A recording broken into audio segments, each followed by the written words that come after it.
Bentrovati ragazzi, continuiamo a parlare degli stati-nazione nella seconda metà dell'Ottocento e nei primi anni del Novecento. La nostra storia segue il fil rouge della Germania. Abbiamo visto l'unificazione tedesca, la politica interna di Bismarck. Adesso vediamo la politica estera di Bismarck. Prima di parlare della politica estera di Bismarck, fulcro degli equilibri e della diplomazia di tutto un continente per decenni, a partire dal 1871, quindi importantissima la politica estera di Bismarck, che si situa al centro del sistema europeo, cerca di mantenere la pace, lo chiameranno infatti l'ago della bilancia. Prima di parlare dell'importantissima politica estera di Bismarck dobbiamo ancora parlare di economia. Abbiamo parlato dell'impetuoso sviluppo industriale nell'epoca del libero scambio, no? A partire, vi ricordate, dal 1848 fino al 1873. Appunto, nel 1873 questo grandioso sviluppo industriale, questo continuo arricchimento si ferma e abbiamo una forte crisi economica. Nel 1873, alcuni dicono nel 1876, ma insomma siamo lì. Che cosa succede? Perché si arresta lo sviluppo, sia pure momentaneamente? Perché si arresta lo sviluppo? Questa crisi sarà lunga e ricordate che anche poco prima del 48 ci fu una crisi economica, però durò pochi anni. Invece questa crisi dal 76 arriva, dura almeno 20 anni, si chiuderà dal 73 o dal 76, si supererà più o meno nel 1896, quindi abbiamo almeno 20 anni di crisi economica. Che cosa succede? Prima di tutto questa è una crisi agricola.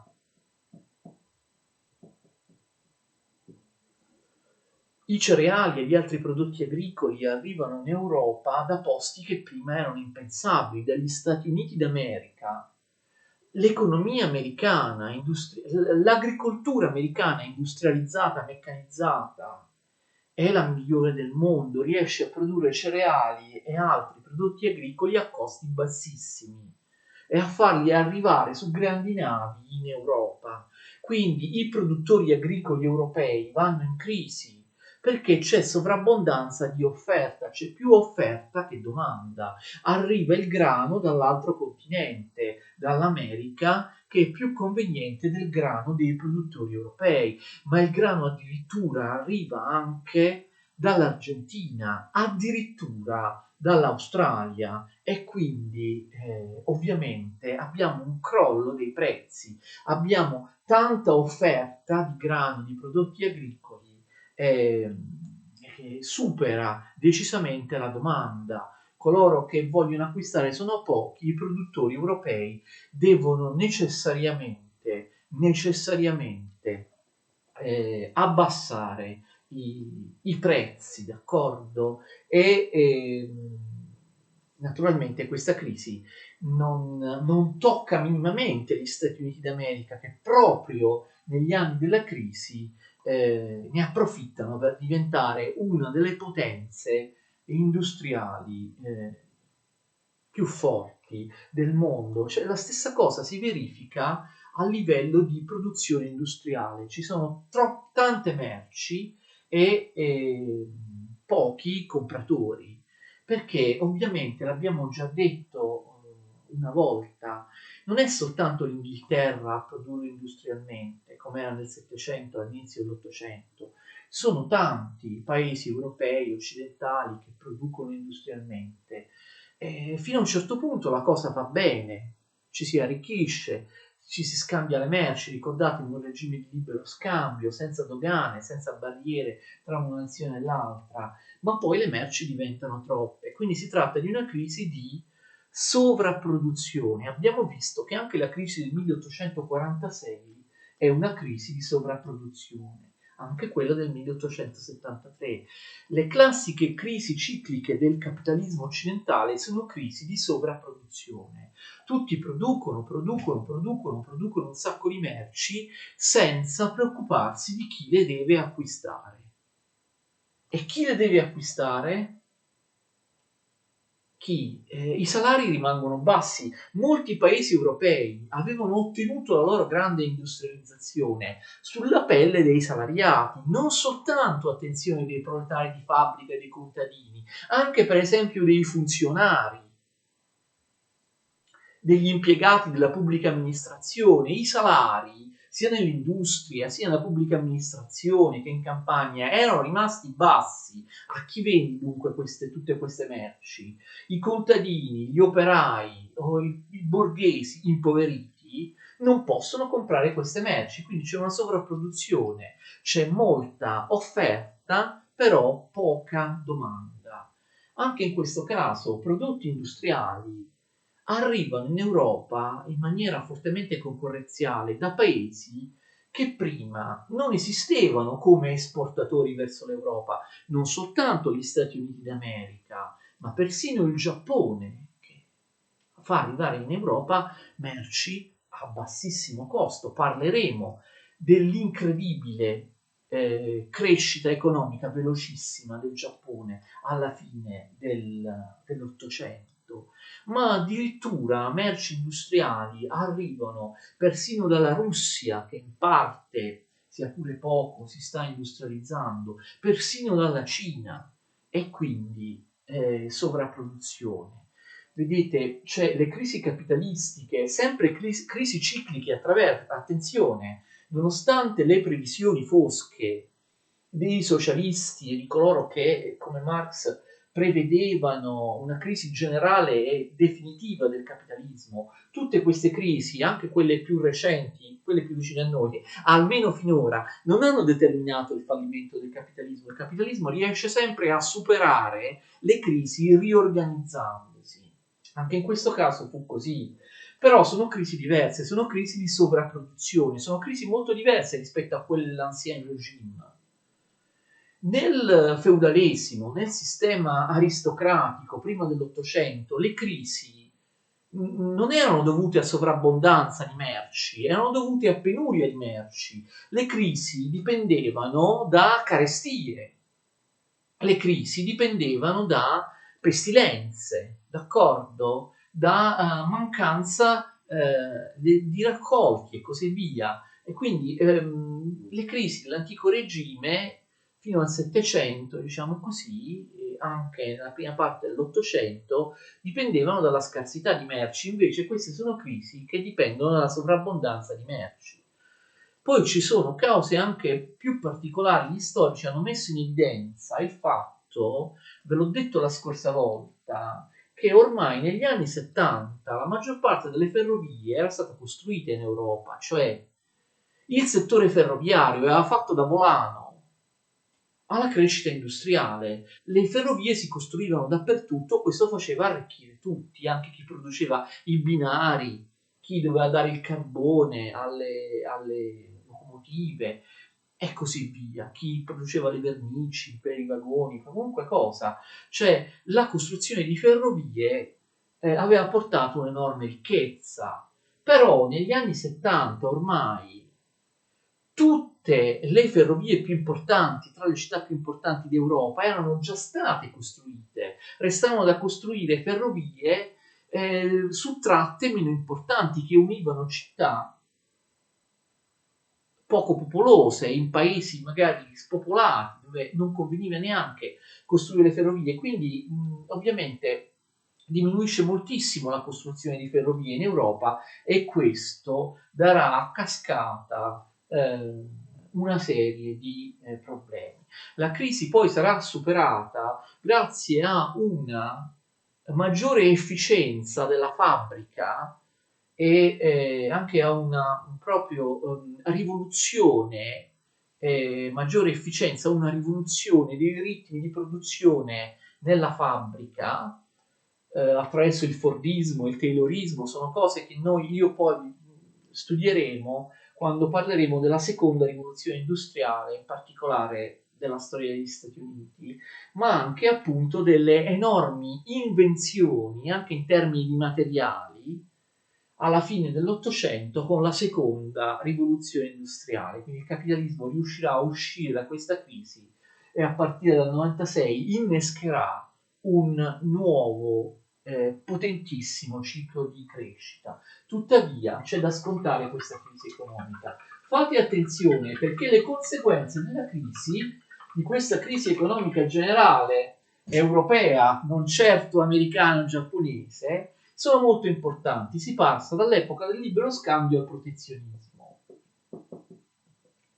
Quasi tutti i paesi europei avevano abbattuto, ve lo ricordate, dogane, tasse d'entrata, dazi, libero scambio internazionale, ma l'economia non va più, allora ci si chiude, si cerca di proteggere il proprio mercato, il mercato interno, si cerca di produrre all'interno e di vendere ai propri cittadini i prodotti della propria nazione.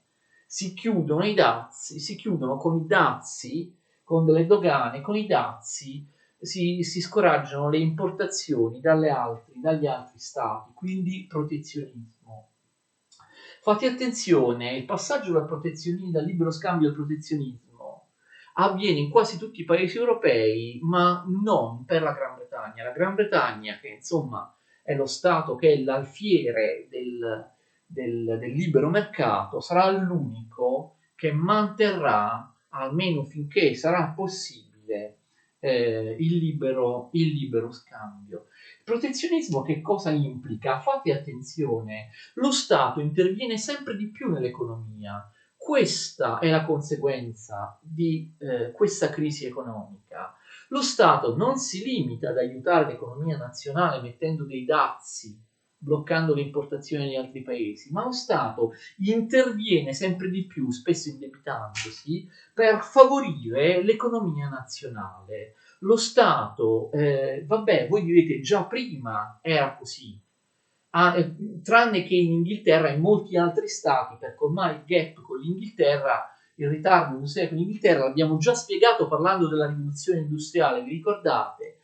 La rivoluzione degli altri stati dopo la rivoluzione industriale inglese fu molto più veloce perché fu assistita dallo Stato e dai capitali dello Stato. Per esempio sotto Napoleone III in Francia, lo vedremo, c'erano 2 banche pubbliche di Stato che davano credito alle aziende, agli imprenditori. È vero, ma una cosa è dare credito anche a fondo perduto, dare degli aiuti economici. Altra cosa è intervenire direttamente nell'economia. Cioè lo Stato spesso decide chi deve produrre e chi no, cosa deve essere prodotta e chi no. Molte aziende iniziano a essere controllate dallo Stato, capite? Lo Stato non fa solo più prestiti o agevolazioni alle aziende, ne controlla almeno una parte. Lo Stato aiuta i produttori nazionali con le commesse di Stato. Lo Stato acquista le merci dalle proprie industrie. Siccome i privati non hanno la possibilità di acquistare quelle merci, lo fa lo Stato. E quali merci acquista lo Stato? Attenzione, spesso sono armi. Quindi fate attenzione, il fatto che lo Stato si incarichi di fare commesse, di richiedere merci alle industrie private, aumenta il militarismo, perché molto spesso queste merci che lo Stato vuole avere, che cosa sono? Sono produzioni, sono armi o tutto il materiale che serve per l'esercito, d'accordo? Quindi il protezionismo e la crisi economica ovviamente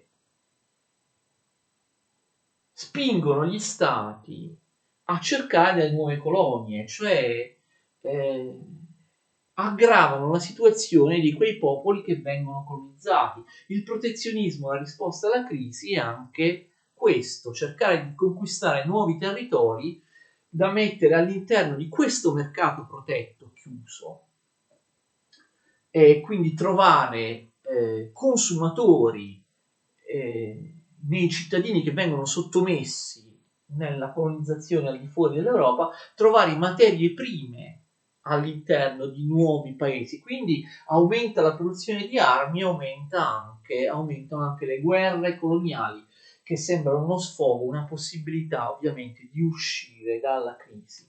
Ma un'altra caratteristica importantissima di questa crisi economica è la formazione di trust, attenzione, che corrompe in qualche modo uno dei pilastri principali del capitalismo e del libero mercato, cioè la libera concorrenza.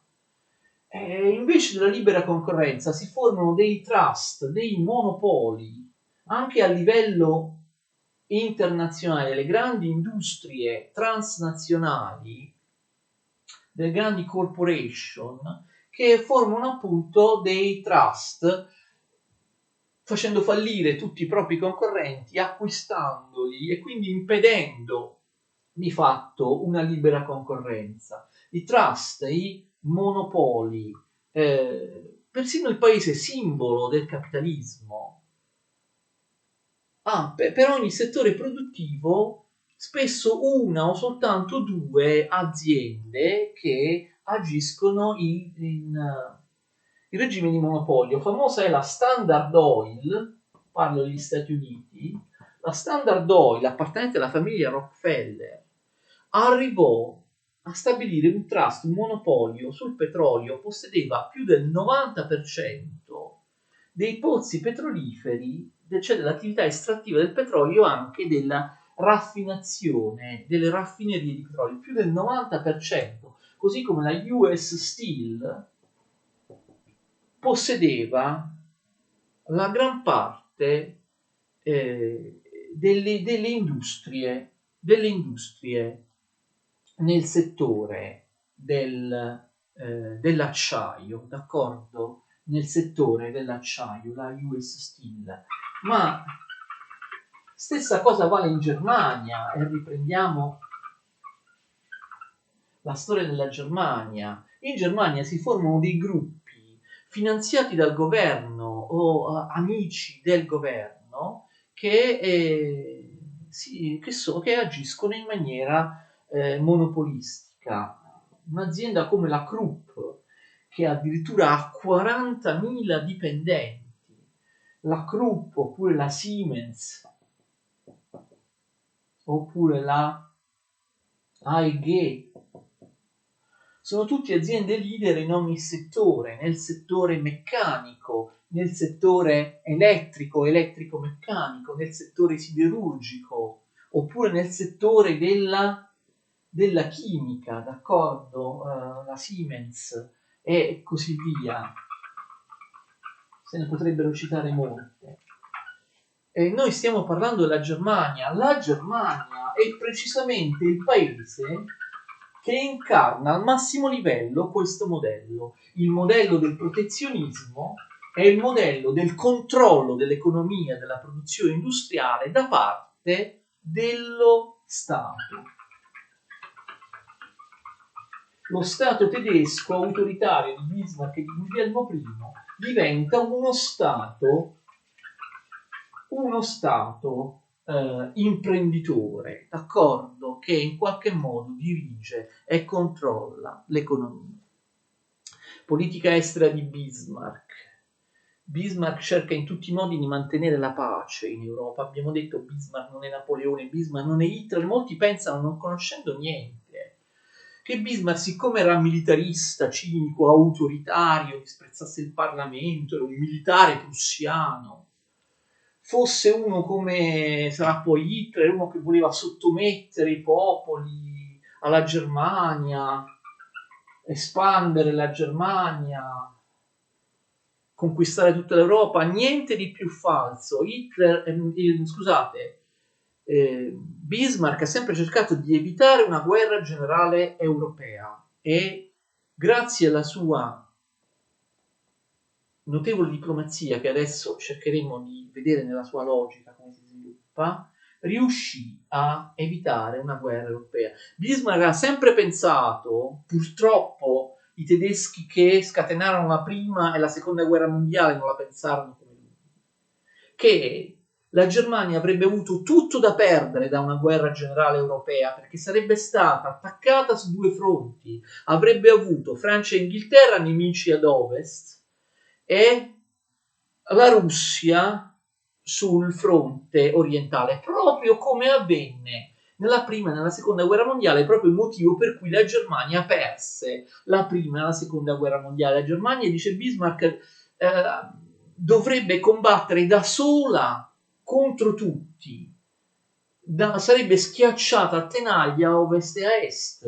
La Germania non ha una flotta decente, diceva Bismarck, la Germania non ha un impero coloniale, a differenza di Francia, di Gran Bretagna e degli Stati Uniti. La Germania da una guerra generale europea perderebbe. La Germania può vincere se una volta attacca l'Austria, una volta attacca la Francia, ma fa delle guerre con dei paesi, ma separatamente e senza mai poi umiliare, occupare o distruggere questi paesi. Quindi scusate, Bismarck non è come Hitler. Bismarck non vuole travolgere l'equilibrio europeo e portare la Germania alla conquista del mondo. Non lo vuole fare. Bismarck si accontenta di unificare la Germania, di renderla forte, ma all'interno di un equilibrio europeo, cercando di salvare a tutti i costi la pace. Questo, secondo Bismarck, è l'interesse della Germania. Finché Bismarck è al potere, la prima guerra mondiale non scoppia. Guardate che la prima guerra mondiale sarebbe potuta scoppiare molto prima, una guerra simile alla prima guerra mondiale. Se fu differita, diciamo così, per decenni, questo fu anche merito di Bismarck. Le principali tensioni europee qual erano? Una tensione che riguardava direttamente la Germania, quella tra Germania e Francia. La Germania aveva umiliato la Francia prendendosi l'Alsazia-Lorena. Molti in Francia, su posizioni nazionalistiche, volevano una rivincita di quella guerra, volevano che la Francia attaccasse la Germania per riprendersi Alsazia-Lorena o comunque per lavare l'onta della sconfitta di Sedan. Questo erano i revanscisti. Revanchismo francese sarà anche una delle cause della prima guerra mondiale. Revanchismo, cioè voglia di rivincita, in francese rivincita si dice revanche. Quindi doveva tenere comunque dei buoni rapporti con la Francia. In particolare Bismarck deve assolutamente evitare che la Francia si allei con la Gran Bretagna o che la Francia si allei con la Russia. La Francia deve restare isolata, perché se forma un'alleanza con la Russia oppure con la Gran Bretagna o addirittura tutte e tre insieme, la Francia potrebbe pensare ovviamente di attaccare la Germania per avere una rivincita dopo il disastro della guerra franco-prussiana. L'altra grande tensione, l'abbiamo già detto 1000 volte, è la questione di d'Oriente, il problema del possibile scontro tra Austria e Russia nei Balcani, posto che l'impero ottomano era sempre più in decadenza, è ormai inevitabile che perdesse, che era ormai inevitabile che avrebbe perso i territori nei Balcani. Allora Bismarck diceva che questi territori dovevano essere divisi dalla diplomazia internazionale in maniera concorde, senza provocare una guerra tra Austria e Russia, o magari le nazionalità, i bulgari, i serbi, i rumeni, là, che potevano emergere e rendersi indipendenti dall'impero ottomano. Quindi questo era un altro gravissimo problema. Quindi la diplomazia di Bismarck come si svolge? Attraverso delle alleanze. Bismarck cerca di essere alleato con la maggior parte dei paesi possibili, facendo in modo che gli altri con cui non è alleato non si alleino tra di loro, facendo in modo così che la Germania sia l'ago della bilancia, il centro della politica europea, il baricentro della politica europea. E quando c'è un problema si fa un congresso a Berlino, tutti insieme, intorno a un tavolo, e si decide pacificamente, ognuno ottiene qualche cosa. Nel 1873 Bismarck infatti firma la sua prima alleanza poco dopo l'unificazione della Germania e il patto dei tre imperatori. Il patto dei tre imperatori Sembra una riedizione della Santa Alleanza, vi ricordate? Perché quali sono i tre imperatori? Il re Guglielmo I, Kaiser di Germania, cioè Francesco Giuseppe, imperatore d'Austria, e poi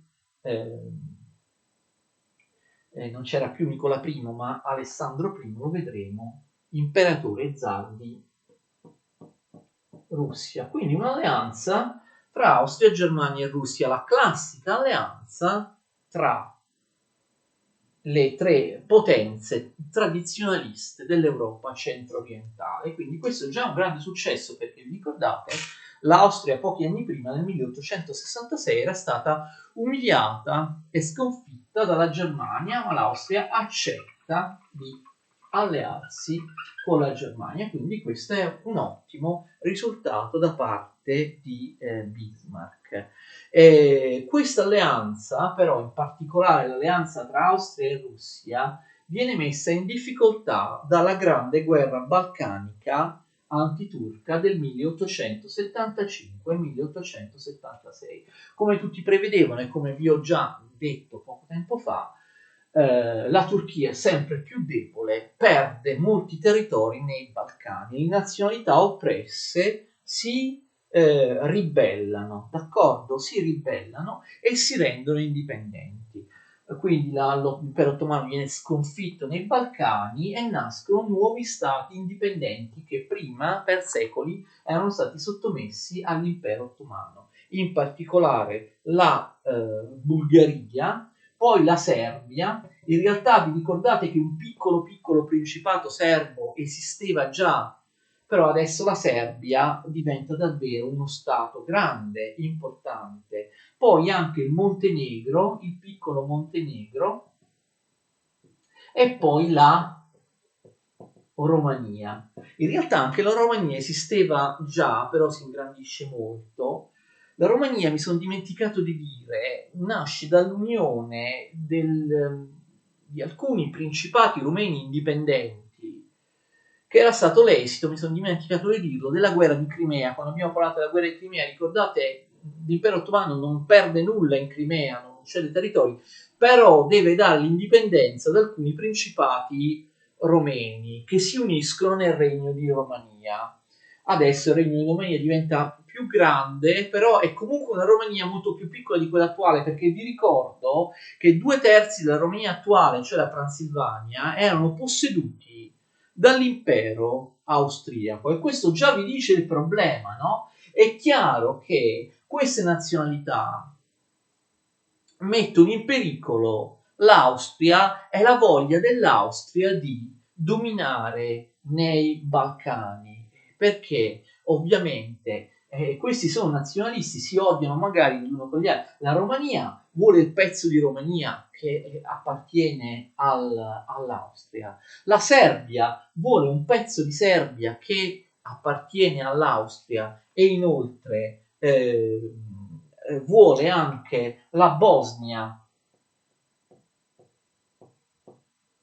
che non si capisce bene a chi debba appartenere. E ovviamente dietro la Serbia o dietro la Bulgaria c'è la Russia. La Russia ovviamente ha aiutato nel 75-76 tutti questi stati a rendersi indipendenti dall'impero ottomano, a sconfiggerli. E la situazione è grave perché la maggior parte dei territori, attenzione, che l'impero ottomano ha perso sono andati alla Bulgaria, che quindi ha sottratto possibili territori alla Serbia e alla Romania. È diventata una grande Bulgaria, mentre gli altri stati si devono accontentare di pochi territori. E attenzione, la Bulgaria viene fuori da questa guerra come uno stato amministrato dalla Russia. Quindi attenzione, la Bulgaria è uno stato libero, però in realtà è uno stato che è un protettorato della Russia, non è pienamente libero. L'Austria non può accettare tutto questo, che la Russia arrivi ai confini dell'Austria nei Balcani, occupi i Balcani. L'Austria minaccia guerra nei confronti della Russia. La guerra viene sventata da Bismarck in maniera abilissima attraverso un congresso di pace. Lui riesce a mettere d'accordo tutte le potenze. Il congresso di Berlino, il primo congresso di Berlino, attenzione, il primo congresso di Berlino del 1878. Fate attenzione alla logica, sembra complicato, ma se seguite la logica si capisce. Congresso di Berlino, organizzato in fretta e furia. Che cosa fa Bismarck in accordo con l'Austria? Toglie potere alla Russia. Prima di tutto la Bulgaria perde dei territori, cioè la Bulgaria, che era uscita, abbiamo visto, con tanti territori nel 76 dallo scontro con gli ottomani, in base a questo congresso di pace viene privata di molti territori. Da grande Bulgaria diventa una piccola Bulgaria. Territori che vanno agli altri stati, Serbia, Montenegro e Romania. Quindi la prima cosa da fare è riequilibrare i territori tra i nuovi stati indipendenti, ok? Non fare in modo che uno, per esempio la Bulgaria, abbia troppi territori rispetto agli altri. Inoltre, attenzione, la Bulgaria viene sottratta al controllo della Russia e viene restituita all'impero ottomano. Attenzione, non è più uno stato satellite della Russia, ma è uno stato satellite dell'impero ottomano, lo chiamiamo Turchia. Quindi anche l'impero ottomano sconfitto ottiene qualcosa dal congresso di Berlino, certamente. L'impero ottomano sconfitto ottiene il contentino perlomeno di controllare la Bulgaria, ma all'impero ottomano, la Turchia sconfitta, vengono restituiti anche dei territori, cioè la Macedonia, parte della Macedonia del Nord, d'accordo? In più la Bosnia-Erzegovina, Sarajevo, che non si capiva che fine dovesse fare, viene data all'Austria come protettorato, non come annessione diretta, ma come protettorato, d'accordo? Quindi alla Bulgaria alla Russia è sottratta la Bulgaria, che comunque viene dimensionata ai territori, la Bulgaria viene data alla Turchia, all'impero ottomano, e la Bosnia-Herzegovina viene ovviamente con giubilo dell'Austria, diventa uno stato satellite dell'Austria. Quindi è chiaro che si rafforza la posizione dell'Austria e si indebolisce la posizione della Russia. Le decisioni del congresso di Berlino sono avverse alla Russia. Infatti la Russia la prende male, ci resta male e attenzione, è molto pericoloso questo, la Russia esce dal trattato dei tre imperatori a seguito di queste decisioni del congresso di Berlino. Quindi questo è molto pericoloso perché la Russia potrebbe cercare una sponda nella Francia. L'interesse fondamentale di Bismarck, la prima cosa, abbiamo detto, per Bismarck, è far sì che la Francia resti isolata, non si allei con altre potenze. La Russia però esce dall'alleanza a tre, dal patto dei tre imperatori. Ovviamente questa sistemazione del congresso di Berlino non risolve tutti i problemi, perché lì le nazionalità dei Balcani, abbiamo visto anche recentemente, anche negli anni 90, no, del secolo scorso, si sono scannati, si odiano gli uni con gli altri. La Bulgaria vuole fare la grande Bulgaria annettendo i territori degli altri, dominare nei Balcani, per adesso è stata ridimensionata. La Serbia vuole diventare la grande Serbia, pensa di essere popolo superiore, vuole anche vuole sottomettere gli altri stati balcanici.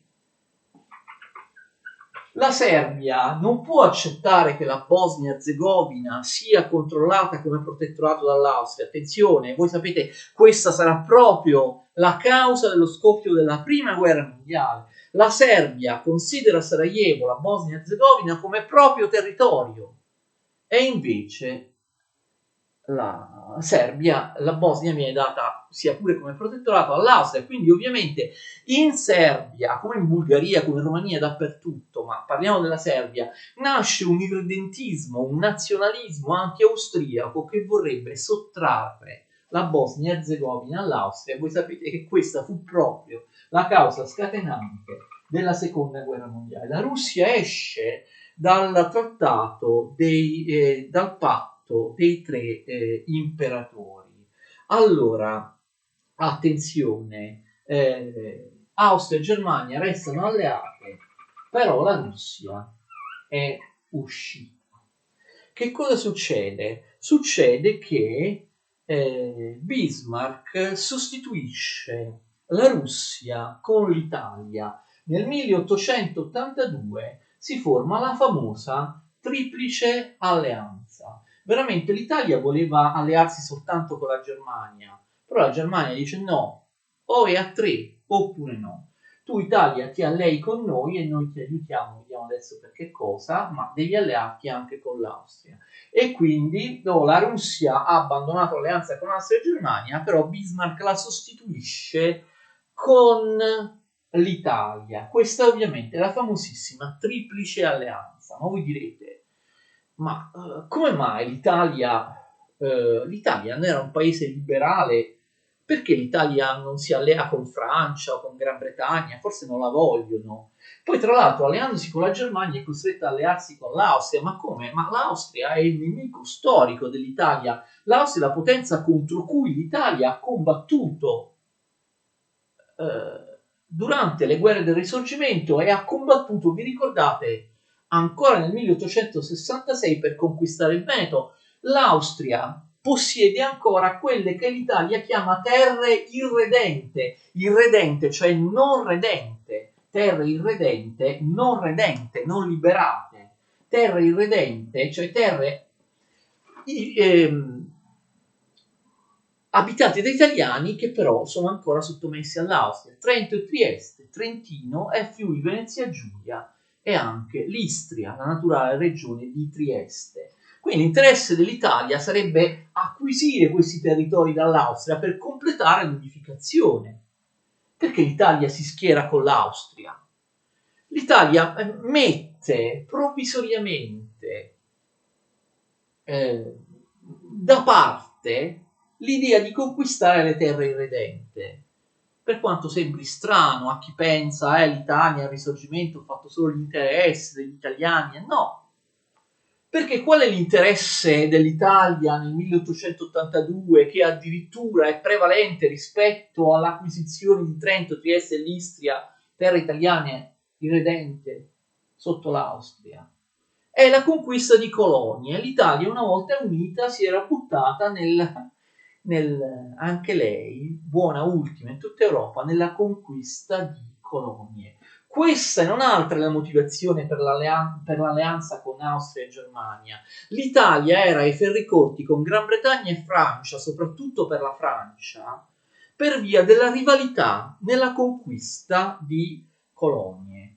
Cos'era successo? L'anno prima, attenzione che questo è un pezzo di storia Italia, 1881, l'Italia aveva sperato di conquistare la Tunisia dove c'erano già degli insediamenti italiani, ma l'esercito francese era imbattibile e aveva occupato la Tunisia, quindi l'Italia ce l'ha con la Francia, è rimasta scottata dalla Francia. L'Italia vuole prendersi come colonia la Tunisia, guarda caso, ovviamente proprio l'anno prima dell'alleanza con Germania e Austria, la Tunisia invece viene occupata dalla Francia. Quindi l'Italia considera la Francia e anche la Gran Bretagna, che più o meno la appoggia, il nemico, perché è in contrasto con Francia e Gran Bretagna, soprattutto per la Francia, per la conquista di colonie. E la Tunisia si è scontrata inutilmente con la Francia. Quindi capite, l'Italia si allea con Germania e Austria affinché l'Austria, ma soprattutto la Germania, aiuti l'Italia a conquistare delle colonie. Bismarck era potentissimo, poteva comunque dire a Gran Bretagna e Francia, quelle colonie lì le lasciamo all'Italia, d'accordo? Voi direte, ma la Germania e l'Austria non avevano una flotta, non potevano fare guerra in Tunisia, oppure in Etiopia, oppure in Libia. Questo è perfettamente vero, ma l'Italia fida, vi ripeto, nella diplomazia di Bismarck. Essere alleati con Germania e Francia significava per l'Italia essere comunque una potenza riconosciuta, che fa un'alleanza con altre due grandi potenze, non a livello di Serbia, Montenegro, Bulgaria, che non vengono ammesse. ovviamente in queste alleanze più grandi. Quindi questa è la spiegazione. L'Italia per il momento, sia pure può sembrare strano per i cantori del Risorgimento, quelli che ancora credono che l'Italia, anche un'Italia unita, faceva tutto solo per liberare gli altri italiani. In questo caso l'Italia se ne frega degli italiani sottomessi all'Austria a Trento, a Trieste, a Pola, a Capodistria. Li sacrifica in nome della possibilità di ottenere delle colonie. Quindi è per motivi di colonialismo e di ostilità alla Francia nella conquista delle colonie che l'Italia firma la Triplice Alleanza.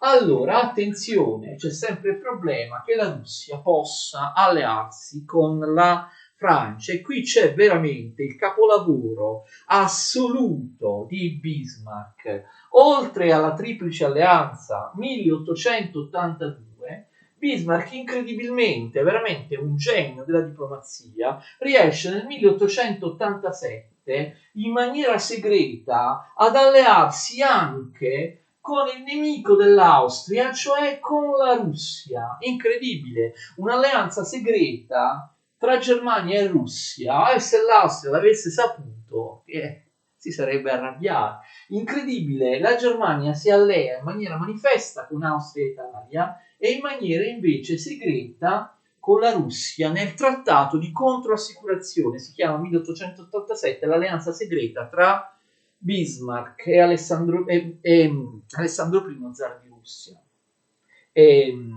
Scusate, ho detto Alessandro I, forse anche prima, ho detto Alessandro I, in realtà si tratta di Alessandro III. Comunque, Germania e Russia, quindi un'alleanza segreta. Perché di controassicurazione? Perché l'alleanza stabilisce, attenzione, che la Germania non avrebbe appoggiato l'Austria se l'Austria avesse attaccato la Russia. La Russia è contenta di questa alleanza perché in questo modo sa che non verrebbe attaccata da Austria e Germania insieme. Se per la questione dei Balcani, promette Bismarck, l'Austria dovesse attaccare e fare guerra alla Russia, la Germania questo trattato non appoggerebbe l'Austria, ma questa assicurazione alla Germania, controassicurazione, non cozza contro l'alleanza, la triplice alleanza, in cui insomma la Germania alleata con l'Austria avrebbe dovuto aiutarla. No, perché, attenzione, questo sarà importante anche allo scoppio della prima guerra mondiale, perché legittimerà l'iniziale neutralità dell'Italia. La triplice alleanza era un'alleanza difensiva, cioè l'aiuto militare di ognuno dei tre, Austria, Germania e Italia, scattava solo se uno degli altri tre o gli altri due venivano attaccati, ricevevano una dichiarazione di guerra, un'alleanza difensiva, è chiaro? Quindi la Germania dice alla Russia: noi non abbiamo nessun dovere di aiutare l'Austria se l'Austria attacca, ti attacca, te Russia, perché il trattato è difensivo. Quindi se tu Russia attacchi l'Austria, noi Germania scenderemo in guerra contro te insieme all'Austria. Ma se l'Austria ti fa lei la dichiarazione di guerra a te Russia, noi siamo legittimati dalle clausole del trattato della triplice alleanza a non fare la guerra insieme all'Austria contro di te Russia. Non so se è chiaro questo discorso, e quindi in maniera geniale la Francia resta ancora isolata. Voi direte, ma la Francia potrebbe allearsi con la Gran Bretagna, o la Gran Bretagna potrebbe allearsi con la Russia. A parte che tra Gran Bretagna e Russia ci sono delle rivalità navali non indifferenti, ricordate la guerra di Crimea, la Gran Bretagna non voleva che la Russia aumentasse il suo potere nel Mediterraneo. La Gran Bretagna, vi ricordate che era anch'essa un po' in contrasto con la Francia per questioni coloniali, soprattutto in Africa? La Gran Bretagna aveva scelto con la regina Vittoria lo splendido isolamento, non pensava di doversi alleare con nessuno, non voleva alleanze. Lo vedremo parlando dell'Inghilterra vittoriana. Quindi questo, diciamo, è il capolavoro di Bismarck. Finché Bismarck fa queste alleanze incrociate, la guerra non scoppia. Nel 1884, pensate, Bismarck salva di nuovo la pace in Europa con un secondo congresso di Berlino, che questa volta viene chiamata Conferenza di Berlino. A differenza del primo congresso di Berlino, questa Conferenza di Berlino dell'84 riguarda l'Africa, perché c'erano stati dei contrasti tra Gran Bretagna e Francia in centro Africa e in Sudafrica, e c'erano comunque tante questioni in sospeso. Avete già capito, tutte le potenze europee, comprese Spagna, Portogallo, Belgio, Italia, comprese anche quelle che avevano poche colonie in Africa, Bismarck riesce a mettere tutti d'accordo. L'Africa viene fatta a fette e ognuno si prende il proprio pezzo, d'accordo? E tutti sono tranquilli. Bismarck, per mantenere tutti in pace, porta avanti la teoria delle terre nullius, le terre di nessuno, cioè i paesi vuoti. Dice a tutti, invece di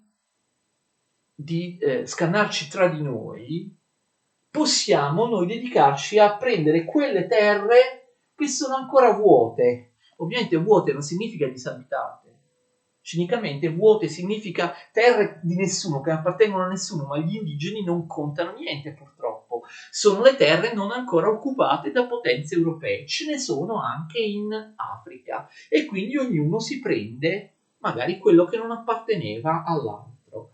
Anche la Germania si prende 4 colonie. Molti non sanno che la Germania del secondo Reich guglielmino, di Guglielmo I e di Guglielmo II, vedremo dopo il successore, possiede 4 colonie in Africa, quelle che gli altri paesi, in particolare Francia e Gran Bretagna, non avevano ancora occupato, vengono date alla Germania, d'accordo? Togo, Camerun, Tanzania e un'altra che non mi ricordo, ok?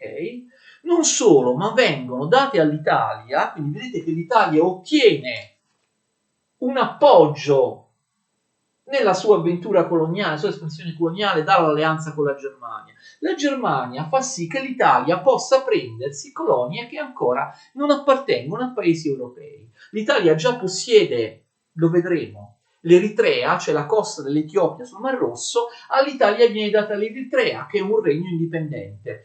La Libia è ancora sotto l'impero ottomano, all'Italia viene data la Libia, cioè anche l'Italia ha il suo contentino.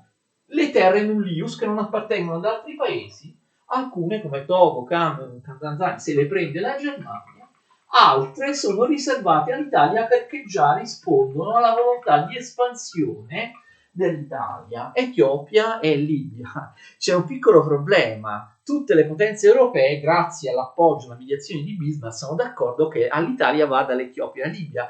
Però l'Italia le deve pur conquistare, no? Ha il place tutti i paesi europei, però le deve pur conquistare, e vedremo che l'Italia avrà grossi problemi a conquistare sia l'Italia sia la Libia. Sarà l'unica potenza europea che non riuscirà a imporsi nelle guerre coloniali dell'Africa. Questo disastro, questa figura penosa dell'Italia, ovviamente la vediamo una volta successiva. Che cosa succede? Bruscamente il potere di Bismarck finisce perché muore Guglielmo I. Attenzione, nel 1888 muore Guglielmo I, dopo un altro Kaiser che governa soltanto pochi mesi, che tra l'altro rappresentava un buon motivo per tenere buona l'Inghilterra, perché questo Kaiser che governa pochi mesi aveva sposato la figlia quindicenne della regina Vittoria, quindi era un matrimonio che in qualche modo univa Germania e Gran Bretagna, però comunque questo Kaiser di passaggio muore e quindi va al potere dopo Guglielmo I, Guglielmo II, il secondo e ultimo imperatore Kaiser tedesco del secondo Reich. Guglielmo II è molto diverso da Guglielmo I. Guglielmo II dice che la politica di Bismarck è troppo prudente, non basta mantenere l'equilibrio in Europa e cercare dominare la situazione soltanto con l'economia, con la produzione industriale. La produzione industriale, anche molti industriali pensano questo, ha bisogno di espandersi, ha bisogno di nuovi territori. Guglielmo II rispetto a Guglielmo I è molto più militarista, è espansionista e accetta l'eventualità di una guerra europea contro Francia, contro Gran Bretagna o contro Russia. Vedremo che rilancerà il militarismo tedesco e provocherà in maniera molto pericolosa le altre potenze. Guglielmo II pensa che la Germania possa affermarsi soltanto conquistando l'Europa o comunque attraverso la guerra, sottomettendo, sconfiggendo le altre potenze, in particolare la Gran Bretagna, grande rivale anche economica. Guglielmo II dice: con Bismarck noi abbiamo avuto un impero, abbiamo fatto un impero coloniale ridicolo, ci hanno dato 4 posticini in Africa che non interessavano a nessuno. Bisogna invece avere una strategia molto più dura, magari anche provocando una guerra europea. Questa politica di Guglielmo II, che ovviamente poi provocherà la prima guerra mondiale, non era minimamente compatibile con Bismarck e quindi poco dopo l'ascesa al trono di Guglielmo II, nel 1890 Bismarck viene licenziato e finisce la sua grandissima, importantissima epoca. Che cosa succede alla Germania con Guglielmo II a partire dal 1890 fino alle soglie della prima guerra mondiale? Lo vedremo nella prossima lezione.